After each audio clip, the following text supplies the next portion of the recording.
I trusted him implicitly. You see, Tony got to be, not only was he my driver, and we never had an employer-employee relationship. You don't have time for that foolishness. My life is in this man's hands. Do you understand me?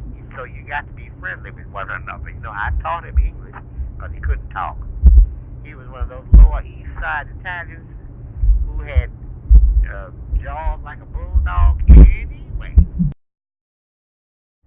Once we got on the highway, we got about 50 miles out of Pittsburgh. I was in the back of my limousine. He was Italian, and Tony Villalonga. And the cops followed us from Pittsburgh, 50 miles out of Pittsburgh, and then they finally put the siren on. I saw them because I saw them through the television set. The television set is not on. It acts like a mirror, and I could see them behind me. So I said, Tony, give me your wallet. I knew what was getting ready to happen because I've experienced it before. I have the date, November something. I don't know. I have the date. Whenever President Kennedy got killed. But what happened was, they stopped us and charged us with speeding in a 35-mile zone of some kind of mess. We were going 25, okay? But they said we were going 75, and it was all pure racism. They got pissed because he was white driving me. That's what it was about. They made us turn around and come back 50 miles back to McMicken, West Virginia, okay? Now, since when I was there, they wouldn't let me come in. I sat out in the car because I knew what was getting ready to happen. So I said, Tony, give me your wallet. And he gave me his wallet. What's the matter, Dr. Shirley? I said, just wait, you'll find out. And the cops made us stop, and they made us drive all the way back. They were going to arrest us for driving, for speeding, okay? We went back to McMicken, West Virginia, and the courthouse, the jail, and everything else was in a room about the size of my bedroom, okay? And they were looking for some money. This is a black man in a Cadillac limousine being driven by a white man. This is what it's about. It's the same. I'm looking at Michael Jackson right this minute on television. It's the same thing that's happening to They're going to take Neverland. That's what they want. They want that boy's money and property. They will use the United States government any kind of way they can to get it. They're doing that, and that's what they're doing. That is what they're doing. They did that to me in McMicken, West Virginia. Now, when I got in, when Tony went in there, I said, well, may I come? He said, no, we're not arresting you. We're arresting your driver. What are you arresting him for? He's just a driver. He hadn't done anything. He was white. That's why they were arresting him. Well, when they got him in there, they were going to ask him for $250. He said, well, I don't keep the money. Dr. Shirley keeps the money. They said, well, get Dr. Shirley in here. That's when they allowed me to come in, okay, because I had the money. So I told them I didn't have any cash, and but I would give them my AAA card.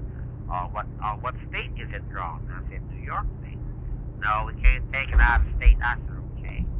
Well, would you take a personal check? On what bank is that drawn? I said, Chase Manhattan Bank, New York State. No, can't take an out of state check. You got me? All right. So I said, may I use your telephone, please, to see if I can get a friend of mine to to wire me some money. Okay, use the phone. I called Kathleen, I forget her last name. That was Robert Kennedy's secretary. You see, I was doing mental health work. All I had to do was to be in the city. To show you how racist this damn country is, nobody hates music, you understand? So I would not be able to get across the threshold of any CEO's door, the mayor's door, the city, nothing. You can't, as long as you're black, you ain't going to be able to have even access to going to the mayor's office, okay? Well, this way, the mayor's office came to me because I was the star. I was the artist. And as the protocol goes, whenever you're the artist, there's always going to be a reception at the most prominent person's home in the city. And of course, it's not at that one person's house. They have maybe 5 artists per year, or some people. Some organizations have as many as 5 concerts a year. Some have as many as 4. Some don't have any more than 3. Well, and then they kind of say, well, would you hold the reception for the artists this year at your home? And they all say, yeah. Otherwise, I would have no. How am I gonna get across the threshold of these white folks' door? How am I gonna do it? You understand? And all I was supposed to do, Joseph, is to inquire as to the needs of mental health care in that city and send a report back to Kathleen. That's all I was supposed to do. Evaluate it and send it back, all right? Then the federal government would find ways of sending some money to those communities. Now, it's their children. Their children who are the ones that are having mental and emotional problems, all right? Well, that's why I was on tour, Joseph. That's the work that I was doing. Everybody else thought I was out there playing the piano. That's what I thought. That. And I got paid very handsomely for it. But my real work was that. Now, when I called Kathleen, I asked for Bob, and she said, I'm sorry, but he's not in, Dr. Shirley. He's down in Florida. He and the president are in Florida.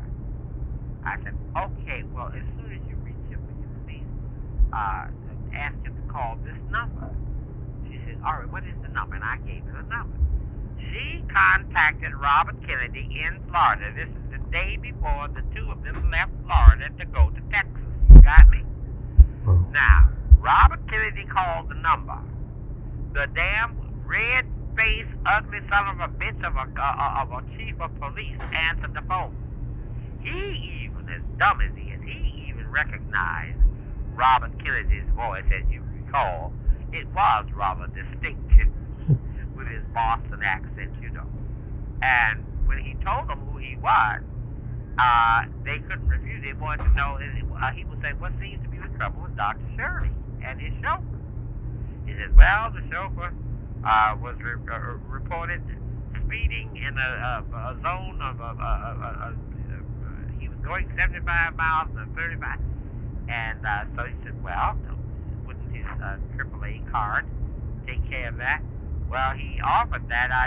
Just a minute. He said, let me see your AAA card. He got off the phone. He said, thank you. He got off the phone, and then he said, may I see that AAA card? I still have the AAA card. I thought surely I'd shown that to you. I know where it is right this minute. And if I were up to it, I'd say, come up and stay long enough to see this card, and then you can go back home. I got the card right now. Now, it was the next day. Some other things happened that night. Now, we played the concert. Everybody in the concert knew who I was because they got 2 newspapers in the city, and I was on the front page, okay? So my hotel had been booked a whole year in advance.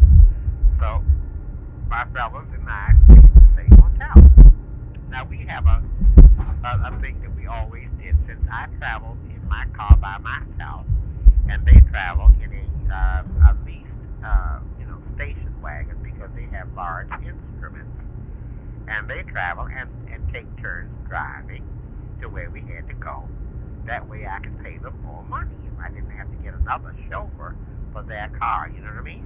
So now, but it was our rule to go over that evening's concert after the concert to see what may be wrong or what can be corrected and so forth. And we would always, I'd buy them a drink, scotch, soda, beer, whatever it was they wanted, and they would sit down. Now, we had Tony Villalonga. Now, Tony had a good friend who was also Italian and played bass.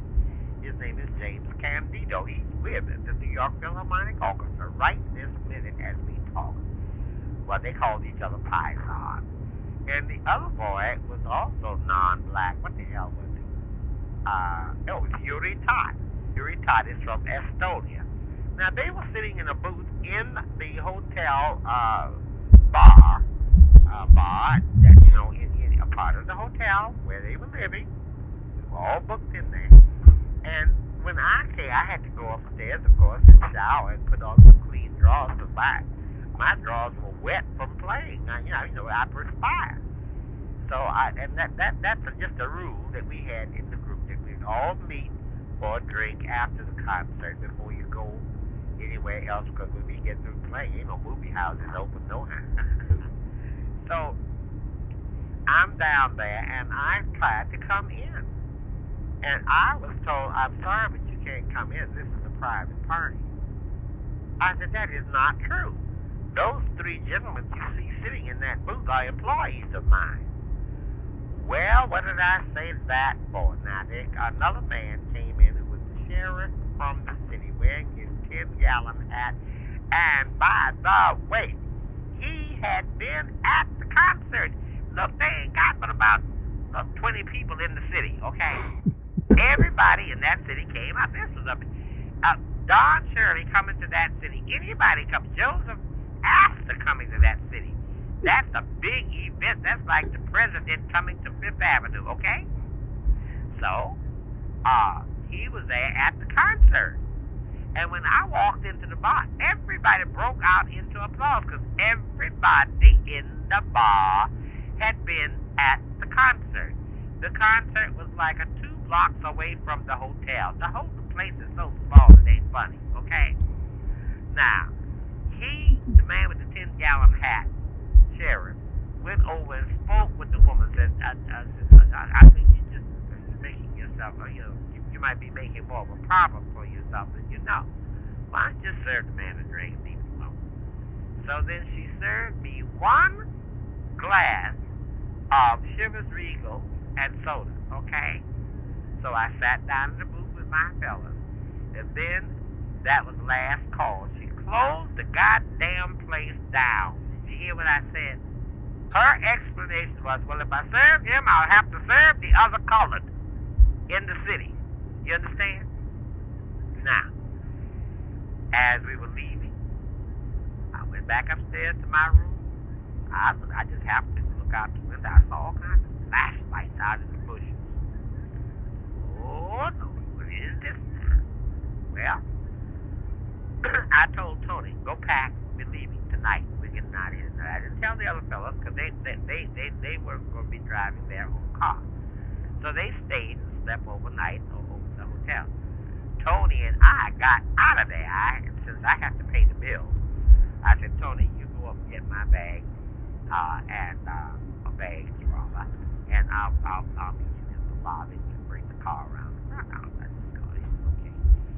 So I went and paid for his room, and I paid for my room, got some seats, and as I'm walking out of the front door, I'm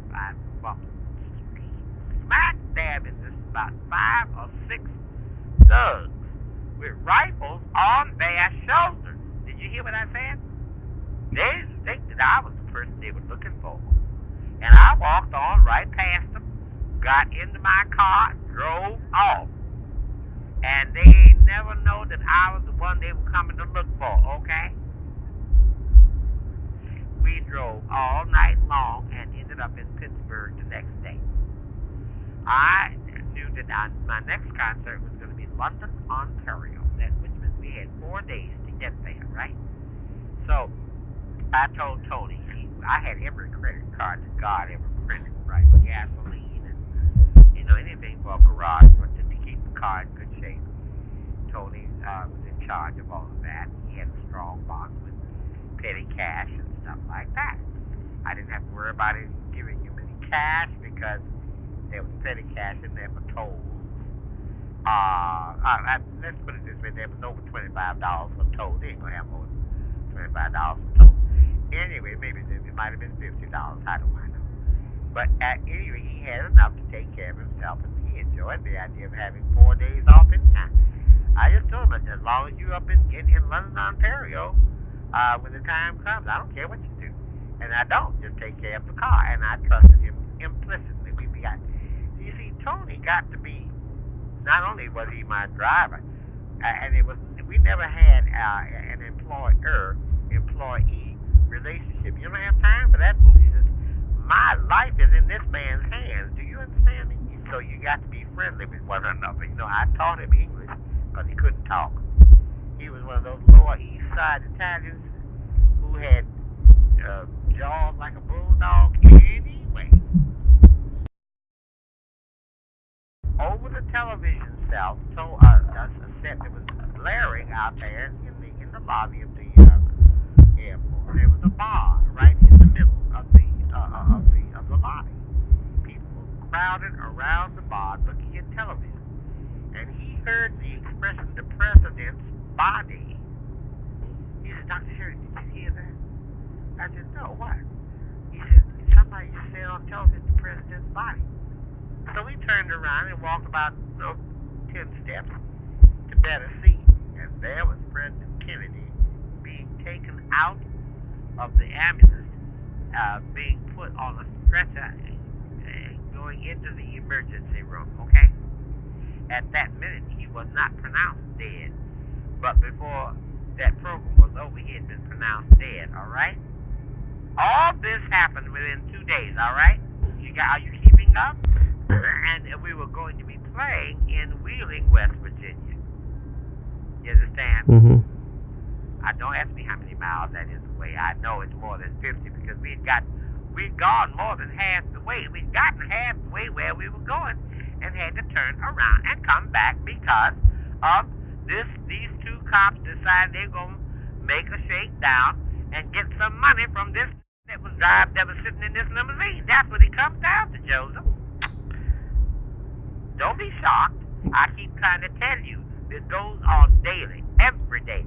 And the same thing that's going on right this minute is the same basis for everything that I've told you about racism. Everything I've told you ever about racism. Anytime any nation says, "I am better than you are, I am bigger than you are, I have more resources than you are," you have just spelled out racism. You've spelled it out. And that's what's going on, Joseph. Regardless whether you like it or not, I don't like it either. I have to live it. You have to observe it, and half of what you're observing, you don't seem to understand it. I'm trying to take the time to explain it to you. I'm telling you, that's what this was. Well, the end of the story was, I went on to Ontario, to London, Ontario. But every time I had to make a change to get on, do you know, everybody on the plane, they had the newspapers with the headlines all over every newspaper, I believe, in the world, but certainly the United States. President Kennedy assassinated, okay? When I got on the plane, everybody stared at me. Why? Because they believed that the reason the president had gotten killed was because he did so much to remedy racism and bring about some kind of concept of civil rights in this country. So I look like I'm the target. Do you understand that? All I could do is just drink as much scotch on that. Don't ask me how I ever got through customs up in London. I was as drunk. I don't know nothing about getting my luggage. I don't know about anything.